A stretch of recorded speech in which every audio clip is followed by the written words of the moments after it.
А из нашего окна ГЭС видно. Тут уже вовсю встречают, песни поют. Вот в этом здании мы сейчас на 2 этажа зайдем, еще в цоколь. Нас сразу схватили. Вот тут это и есть. Мне кажется, это такая мозаика была. Знаете, да, какие раньше книжечки были? Надзирателя углической тюрьмы. Маленькие кошечки. С царевичем заходим в свои палаты. С теплохода люди пошли. В истории 9 лжец. Народу много, я подошла к женщине каной. Споры идут, загадки, как он умер. Третья версия углическая. На речке тронет. Как мы его вчера не заметили. Идем в музей гидроэнергетики. Те лопасти, которые разгоняют ту воду. По Спасской-то улице. Так, столовка где-то вон там.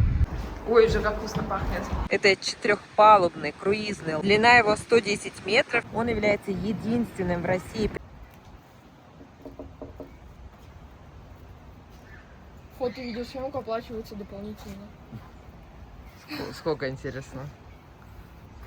Так, а где... Что не... Так, мы 66. опять решили взять этот музей гидроэнергетики. 3-й раз подходим.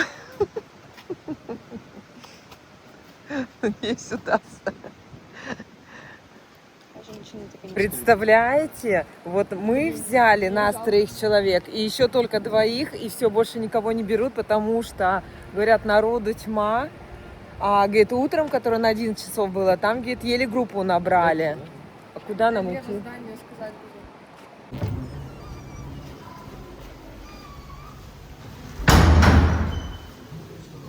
Так, куда?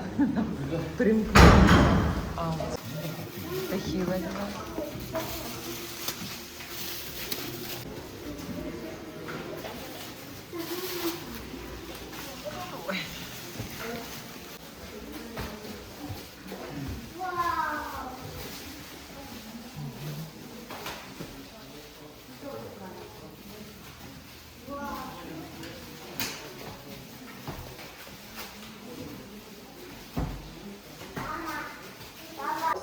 Все залы музея. Залов у нас очень много, вообще здание со своей историей. Когда-то здесь находилось управление нашей. Зала часть посвящена истории, выбрана уличная скамья, вы сразу заметили, и, конечно, фонари. Все это здесь находится не случайно, погружает нас в атмосферу столичного Петербурга. И давайте представим 1883 год. На Невском проспекте горели газовые фонари. Но как только появились 32 электрических, жители Петербурга, конечно, просто офонарели от такого освещения. Приходили читать книги, газеты и сравнивать два вида. Конечно, расположены, можно вот сюда. Значит, расположены они в машинном зале, вот в этой части плотины.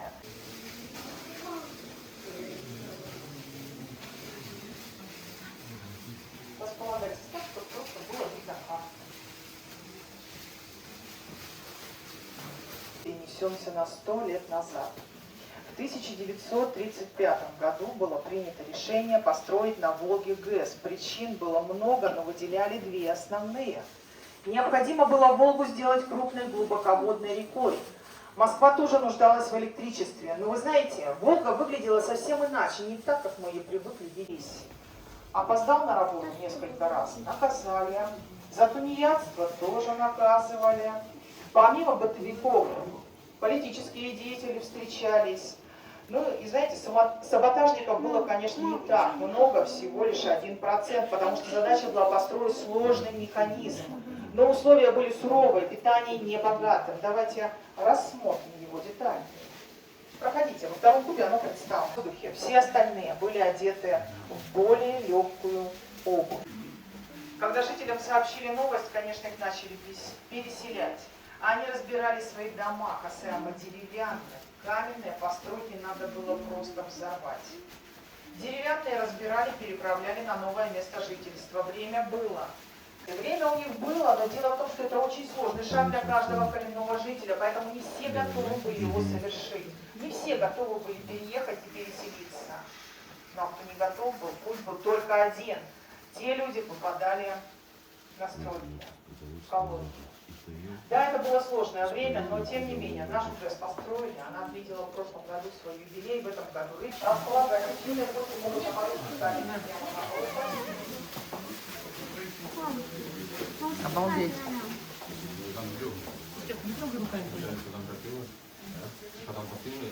Мам, телефон.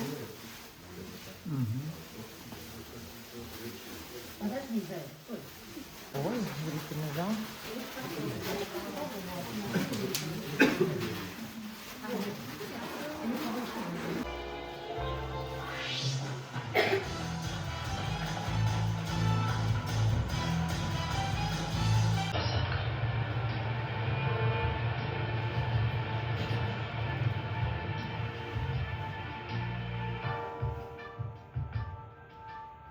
Для успешной работы ГЭС необходимо дополнительное оборудование, трансформаторная станция и распределительные устройства.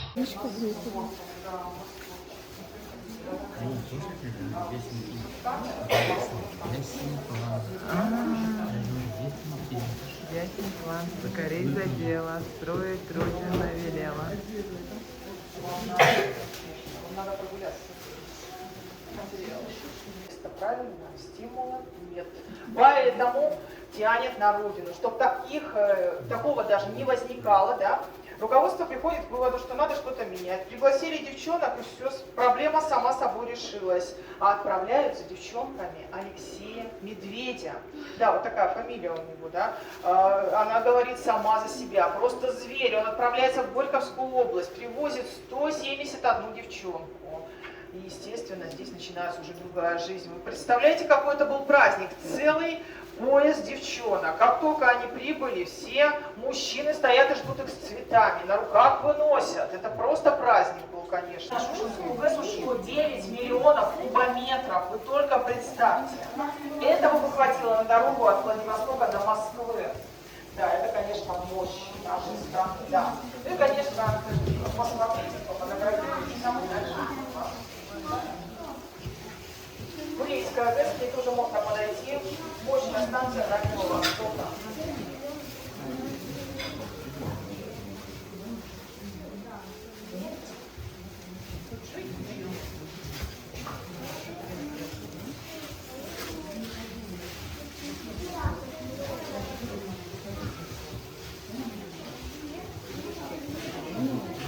Так здорово, да?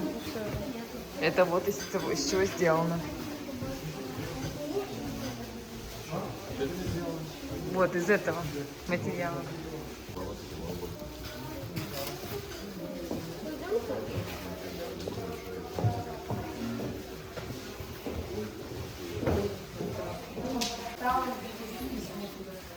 Верхний искусственный бассейн. Станция работает в двух режимах. Насос там работает ночью для того, чтобы накопить воду, и дальше уже работать, да, днем. Соответственно, днем включается турбинный режим, вода идет в обратном направлении через водоводы гидроагрегат. Это очень удобная схема для потребителей. То есть станция работает в часы пиковых нагрузок. Самая мощная ГАЭС России находится в Сергиевом Посаде, Загорске. Наверное, слышали. Она техническими вопросами. Итак, перед нами гидроагрегат. Это большая машина в несколько тысяч тонн. Состоит из рабочего колеса, вала и генератора. Все это погружают в шахту, крышкой закрывают. И как происходит процесс выработки электроэнергии, давайте разбираться. Итак, внимание. Вода несется прямо к рабочему колесу со всех сторон. Мы это представляем. Да? Вот прям по окружности от колеса находятся лопатки направляющего аппарата. Вот у нас на станции вода находится прямо за этими лопатками. Вот их 32 штуки. Каждая в размере примерно 4 метра на метр 20.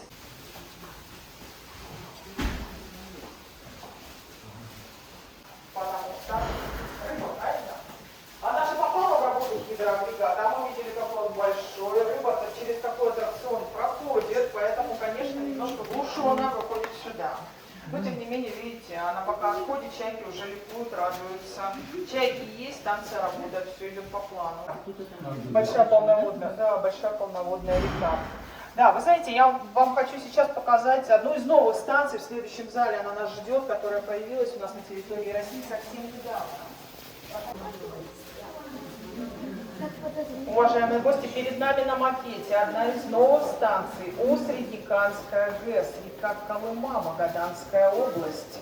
Условия достаточно суровые. Даже по макету мы с вами видим снег, лед, минус 60 градусов температура воздуха. Зачем строить станцию в таком климате? Вы знаете, все очень просто. Именно там находится самое крупное месторождение одного из дорогих металлов в мире. Что же за металл там добывают? Конечно же, вы знаете, что Колыма. Золото, естественно, градусов, в зависимости от того, с какой мощностью работает станция. Внутри находится гидравлический сервомотор, масло подают, лопасти разворачиваются. Вместе с лопатками направляющего аппарата. Они в положенном состоянии необходимо повысить напряжение. Так что, как у нас это происходит? Да? Значит, прямо с гидрогенератора по кабельным туннелям электричество поступило на АРУ. Открытое распределительное устройство. Здесь находятся трансформаторы. С 13,8 киловольт повышаем до 220 киловольт. 220 тысяч вольт. Дальше. По линиям электропередач высоковольтным все это отправляется в общую единую энергосистему. Далее происходит распределение по потребителям. Но для того, чтобы электричество попало к нам домой, на предприятие, необходимы еще подстанции для того, чтобы понизить напряжение. Понижаем постепенно. Вот здесь на подстанциях, там было 220, здесь 35 киловольт, ну, возможно 10, да. Все равно еще велико напряжение. Далее по низковольтным ЛЭП еще одни трансформаторные подстанции. Ребята видели такие серые домики, да? Видели? Ребята видели? Ребята видели такие домики? Кто у нас, ребята? Видели? Кто там живет? Там живет ток, правильно? Вот. Вот только после них там понижаем еще там 220, ну либо 380 вольт. А кто не платит, тот сидит грустный, печальный. Пойдемте со мной поиграете. Как вас звать? Саша. Сашенька, смотрите, у нас тут такие жители коммунальной квартиры здесь обитают. Как думаете, чего им не хватает, Саша? Электричество, вам кажется, нам всем так кажется, правда? А у вас дома все включено? Все помогает, Тимофей тоже помогает. Да подождите, Сашенька платила, знает точно. Я чувствую, у вас рвется наружу, да? Хоть там родители играют, а мы сюда идем. Да, погнали, все, едем. У вас 3 лампочки должны загореться. Постараться, А да? тут что Думаете, надо тяжело? нажимать? Крутим педали, быстро-быстро, целый особняк. Мы ждем чуда. А, это мальчик нам. Крутим педали, быстро. Целый особняк. Смотрим только туда, на педали не смотрим. Работают ноги. Ускоряемся. Кто еще хочет? Кто еще второй велосипед? Давай. Так. Все выключено. Да? Еще, Саша. Давай. Опа, смотрите, вот оно как должно быть. Да, Саня, ты сегодня и есть будешь, и вообще все. И даже на машине, наверное, поедешь. Ну, если бензин здесь заправишь, то точно поедешь. Ну, это логично. Это логично. Вы хотите попробовать? Зажгем маяк. А что он горит?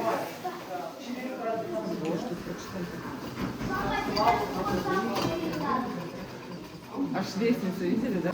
Это диск Фарадея. Маяк Эгерштейн.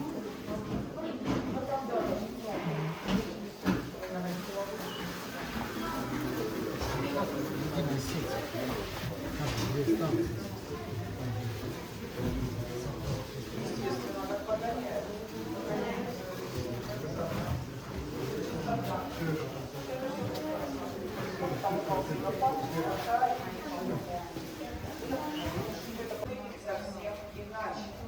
Значит, внимание. С одной стороны 6 капель, с другой тоже 6. И все 6 ступеней необходимо пройти. По времени такой путешествия 6 капель, но это не чудо. Вот такой шлюз был построен в 50-е годы. Прошлого столетия, конечно, является гордостью нашей страны, поэтому у нас в России все есть, как в Греции. Но, тем не менее, колесо вращается, механическая энергия колеса передается на жернова. Здесь где мало Самый длинный шлюз. Как только появились первые гидрогенераторы, поменяли жернова на гидрогенераторы, станция начала выдавать уже не рукой, электричество, да, в этой станции Было написано, что выравниваем. Аня управляет. И даже водолазный костюм. Обратите внимание, совсем недавно мы его приобрели для музея. Посмотрите, такой костюм от начала как раз 20 века. Появились они. И, кстати говоря, Это зеленый корабль. вот в таких костюмах женщины-водолазы прокладывали кабель на Волховской ГЭС. Вот вы представьте, одна из женщин, Нина Соколова, ростом 1,50 м и весом 50 килограмм, одевала костюм, который тоже весит 50 килограмм. Только представьте. Там кораблик ждет. Все было в балансе, в гармонии, да? Чтобы не было внутри нас никаких вулканов, необходимо слушать прекрасную музыку, общаться с прекрасными гостями. Это кабинет директора. Это подчиненный. Ну, проси. Говори, что какие у вас проблемы там. Нет, вообще проблем. Директор, вы хорошо работаете, проблем нет у рабочих, видишь? На приеме. Вот так ждали, да?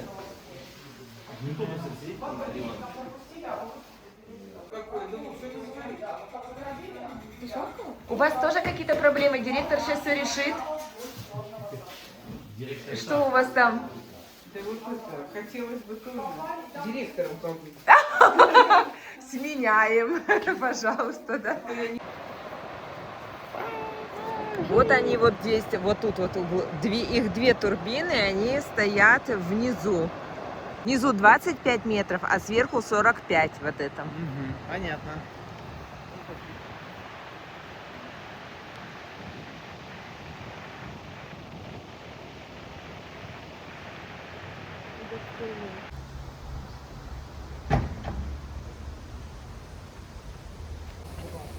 Очень нам понравилось в этом музее.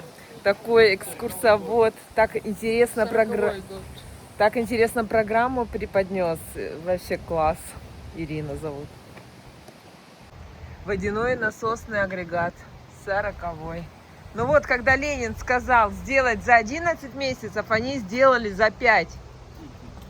Маслонапорные установки. Колонка управления. Это турбина. Нет, агрегат генератор.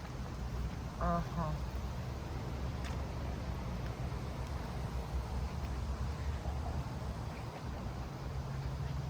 Розочка, какие красивые цвета. Ой, мама. Ой, как... Аня, как вкусно пахнут. Прям вообще аромат. Просто аромат безумный. О! Я точно, да, говорю, мылом, травой пахнет. То есть у них у всех, у роз разные ароматы. Просто разные.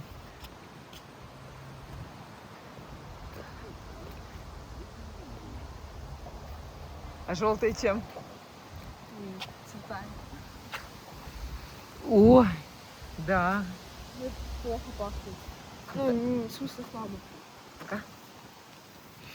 А, да. Такого уже нет, такого яркого, насыщенного. Все приходят, нюхают. Все нюхают.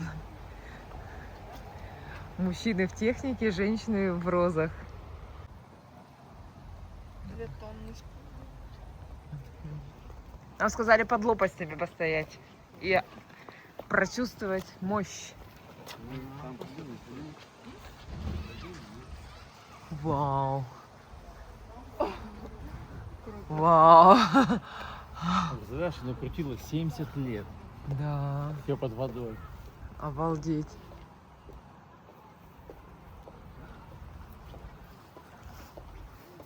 Четыре лопасти, Так, да? значит, получается, недавно сняли.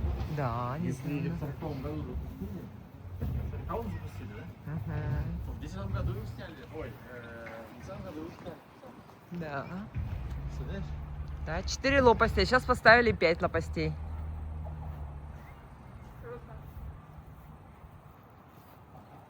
Экскурсия переживала за женщину, которая там на парковке хотела все оплатить. и не знала, как оплатить. Потом я в итоге приканула. Да, Ну, и а когда куда мы ехала? зашли на экскурсию, а ее не было, потому что все, она уже в очередь, ну, не успела, не влезла в нашу группу. И вот она дождалась 4 часов, и вот сейчас мы ее встретили, зашла. Представляете, да? Какое желание попасть. Но, как бы, если будете в Угличе, то экскурсия номер 1, это, конечно же, в этот гидрологический музей. Просто молодцы, восторг.